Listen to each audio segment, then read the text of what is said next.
Wagi ang defending UAAP champion UP Fighting Maroons sa kanilang unang pagsalang sa aksyon simula nang mapanulunan nila ang kampyonato sa Season 87. Balikan natin ang aksyon at panoorin po natin ang report na ito. Does not work. Stevens now. Magandang panimula ang bumungad sa defending champion University of the Philippines Fighting Maroons sa kanilang kauna-unahang laro sa 18th edition ng PhilOil Eco Oil Pre-Season Cup. Hindi sing prestihiyoso ng ibang collegiate sports leagues tulad ng UAAP o NCAA ang Pre-Season Cup, pero kadalasan isa itong pasilip sa kung anong mga koponan ang magiging dominante sa paparating na collegiate basketball season at kung sinong mga manlalaro ang nagpakita ng malaking progreso sa off-season.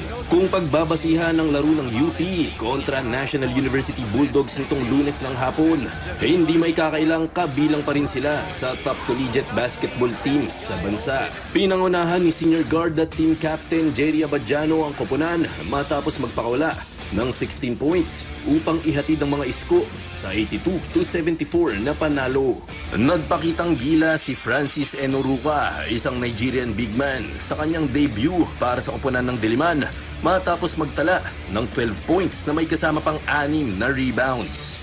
Hindi rin nagpahuli ang transferee na si Ray Remogat na nagningning sa kanyang unang laro para sa panig ng UP matapos makapagtala ng 12 puntos, 4 na assists at 2 rebounds.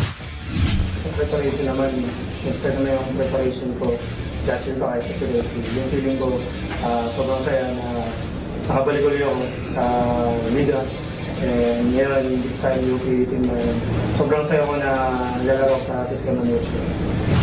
Paalala naman ni Assistant Coach Christian Luanzon, hindi pa ito ang final form ng Fighting Maroons dahil plano nilang gamitin ang Pre-Season Cup upang mag-eksperimento sa lineups, lalo na sa foreign student athlete position. Nothing's final yet. Too early to tell.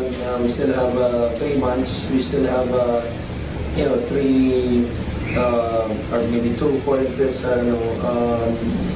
coming up, and yun talaga mas high yung competition. It's just too early to tell.